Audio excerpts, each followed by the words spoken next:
Ang mananalaysay na walang intro. Puro lamang halakhak. Sige at magkwento, Captain Kokak.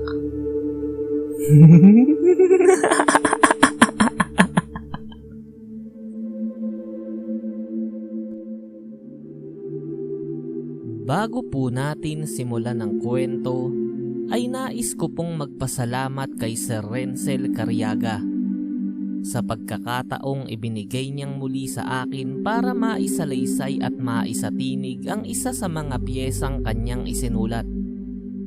Maraming salamat po. Simulan na natin ang kwento. Si Boy Pickup ay isang lalaki na mahilig ma-make-up ng mga pick-up girls. Isasakay niya sa kanyang pick-up truck at babanatan ng isang malupit na pick-up line. Huminto siya sa isang intersection sa tapat ng isang traffic light. Pula ang ilaw noon. Ibinaba niya ang salamin ng bintana ng kanyang sasakyan. Lumapit naman kaagad ang isang babae na nagtitinda ng mga basahan. Kabisado na ng babaeng ito ang iaabot sa kanya. Isang bigkis ng mga puting basahan. Matapos ang transaksyon nila, ay itinaas na ng lalaki ang salamin ng kanyang sasakyan. Pula pa ang ilaw noon. Kaya marami pa siyang oras upang pakatitigan ng babae na nagtitinda ng mga basahan. Napapangisi ang lalaki. At tila pigil na pigil pa ang pagtawa habang nakatitig sa babae. Hanggang sa maging berde na ang ilaw. Pasado 7:00. Alam na ng lalaki na naroon na ang mga babaeng gabi-gabi niyang dinaraanan. Ihininto niya ang kanyang sasakyan sa isang tabi. At tila mga langaw na nagsilapit ang ilang mga kababaihan. Sa 5 babae ay pumili ng isa si Boy Pickup. Isinakay na sa kanyang pickup truck at bumanat na muna siya ng isang malupit na pickup line. Alam mo, ikaw ang pinakamagandang tanawin na nakita ko. Banat ni Boy Pickup. Ha? Bakit? Nakangiting tanong naman ng babae. Kasi ang taba-taba ko pa noon. Tugon ni Boy Pickup na parang wala namang koneksyon bago siya humagalpak sa pagtawa. Napangiti na lang din ng babae at napasunod sa pagtawa. Kahit na sa totoo lang ay nawiwirduhan ito. At wala ni katiting na ideya sa kung anong pinagsasasabi ng lalaki. Biglang pinutol ng lalaki ang kanyang pagtawa. Naging seryoso bigla ang itsura niya. Bago lumingon paharap sa daan, pinaandar ang kanyang pick-up at dinala na ang babae sa kung saan. Lumipas ang magdamag. Mag-uumaga na noong nakauwi ang lalaki sa kanyang bahay. Diretso na siya sa kanyang silid at naupo sa kanyang higaan. Dinampot niya ang isang naka-frame na larawan sa ibabaw ng isang mesa. Nakangiti siya habang minamasdan ng isang magandang babae na nasa larawan. Hinahaplos-haplos pa niya ito. Kasabay sa unti-unting pangingilid ng luha sa kanyang mga mata. Sumapit na naman ang gabi. Nasa tapat na naman ng traffic light ang sasakyan ni Boy Pickup sa may intersection. Ibinaba niya ang salamin ng kanyang sasakyan at kaagad na lumapit sa kanya ang babae na nagtitinda ng mga basahan. Iniabot sa kanya nito ang isang bigkis ng mga puting basahan. Inabot naman ng lalaki ang kabayaran at agad nang itinaas ang salamin. Muli ay matagal na naman niyang pinakatitigan ng babae at lihim na pinagtatawanan ito. Sa dating oras na pasado 7:00, itinabi na naman ni Boy Pickup ang kanyang sasakyan sa gilid ng kalsada. Nasa 6 na kababaihan ang nagsilapit. Kasama na sa mga ito ang isang matrona. Ang babaeng ito ang nagsisilbing tagabugaw ng mga babae na pawang mga sariwa pa daw at mahusay ang serbisyo. Siya yung lalaki na pumikap kay Mildred kagabi. Paratang ng isa sa mga pick-up girls.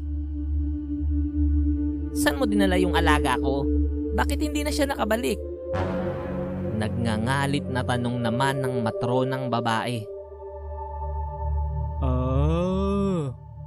Yung babae ba na matapos akong takbuhan? Kinuha pa yung cellphone at wallet ko? Tugon naman ng lalaki.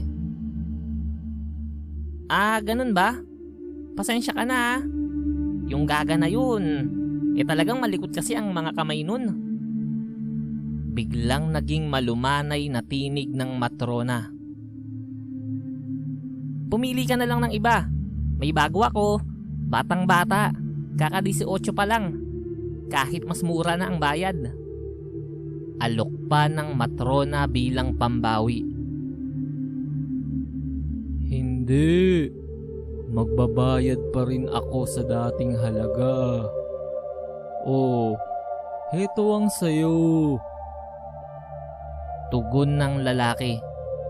Sabay bigay ng malutong na 1,000 piso sa matrona.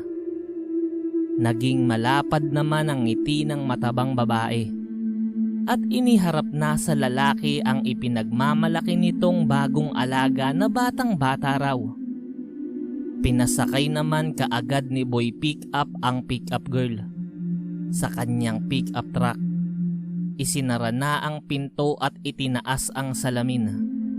Sabay banat ng isa na namang malupit na pick-up line. Alam mo, kay tagal kitang inasam na maging akin. Bitiw ni Boy Pickup. Bakit? Naiilang naman na tanong ng babae. Kasi kulot ang buhok ko noon at puro tigyawat ang mukha ko. Tugon ni Boy Pickup. Kasunod ang isang malutong na halakhak. Dinala niya ang babae sa isang lugar na malayo sa syudad. Rough road ang kalsada at kabukiran ang buong paligid. Nasaan na tayo? Katanungan ng babae habang palinga-linga sa paligid. Bumaba ang lalaki. Umikot sa kabilang pinto. Binuksan ito at sumenya sa babae na lumabas na ito. May pangamba man ay lumabas naman ng babae. Bago muling nagtanong sa lalaki. Anong gagawin natin dito? Wala ka na bang pang motel? Usisa ng babae. Katahimikan lamang ang tugon ng lalaki. Naglakad patungo sa likuran ng sasakyan. At pagbalik nito sa kinatatayuan ng babae ay hawak na niya ang isang palakol. Huli na ng mapalingon ng babae. Isang hataw ng palakol ang bumiyak sa ulo nito. Bumuwal kaagad at nagkikikisay sa lupa ang babae. Magkakasunod pang paghataw ng palakol ang pinakawalan ng lalaki. Habang siya ay lumuluha kasabay ang malakas na pagtawa. Tiniyak ng lalaki na nagkalasog-lasog at nagkapira-piraso ang katawan ng babae. Bago niya ito tinigilan. Ilang piraso pa ng nagtalsikang mga laman ang bumakat sa harapan ng sasakyan. Napuno rin ito ng bahid ng mapulang dugo. Matapos na makahugot ng malalim na paghinga, ay kinuha na ng lalaki ang nabili niyang mga puting basahan. Matapos niyang mapunasan ng ginamit na palakol, ay nilinis naman niya ang kanyang sasakyan. Tinipon niya ang natadtad na mga laman. Tinumpok ito, pati ang mga duguang basahan. Hinubad din niya ang kanyang mga kasuotan at isinama din sa tumpok. Tapos ay binuhusan niya ito ng gasolina. Tsaka sinilaban hanggang sa maging abo ang lahat ng ebidensya. Pag-uwi niya sa kanyang bahay, ay diretso na siya sa kanyang silid. Dinampot ang isang larawan sa kanyang tabi. Pinagmasdan niya ito at hinaplos-haplos. Pagdating ng gabi, huminto na naman sa tapat ng isang traffic light si Boy Pickup. Ibinaba ang salamin ng kanyang pinto. At gaya ng nakagawian, bumili na naman siya ng isang bigkis ng mga puting basahan.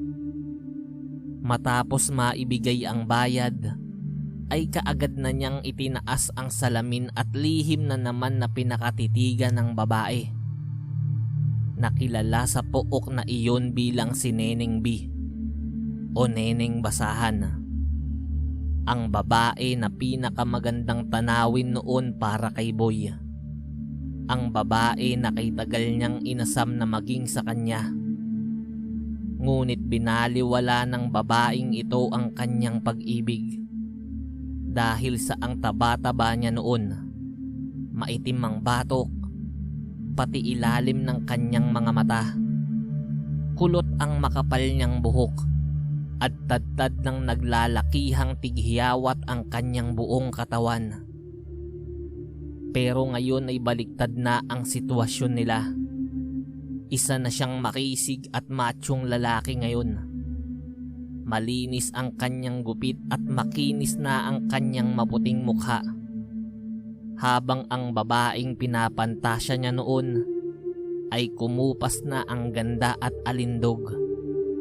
Nangitim na at nanuyo ang dating makinis niyang kutis. Buhaghag na ang kanyang malagong buhok na noon ay tila isang malambot na telang sumasayaw sa hangin.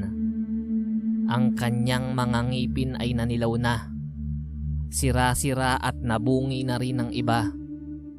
Ang babaeng gabi-gabing laman noon ng kanyang mga panaginip ay isang babaeng katawa-tawa na lamang ngayon sa kanyang paningin. Ngunit ang hapdi at kirot ng kanyang damdamin ay naroon pa rin. Noong hindi tinanggap ng babaeng iyon ang natatangi niyang pag-ibig. Mas pinili pa ng babae ang isang lalaki na basagolero at tamad. Matapos anakan ng 5 ng lalaking iyon si Neneng, malaspag at maging losyang, ay ipinagpalit lamang ito sa iba. Kaya naman halos magkandakuba na sa paghahanap buhay ang babae para buhayin ang 5 anak. Lahat ng hinanakit at sama ng kalooban ni Boy ay kanyang kinikimkim. Natatawa na lang siya sa kalagayan ngayon ni Neneng. Ngunit sa kanyang kaibuturan ay naroon pa rin ang hindi mamatay-matay na sakit. Kaya naman magpapatuloy pa rin si Boy Pickup sa pami-make-up ng mga pickup girls. Isasakay sa kanyang pickup truck at babanatan ng isang pamatay na pick-up line.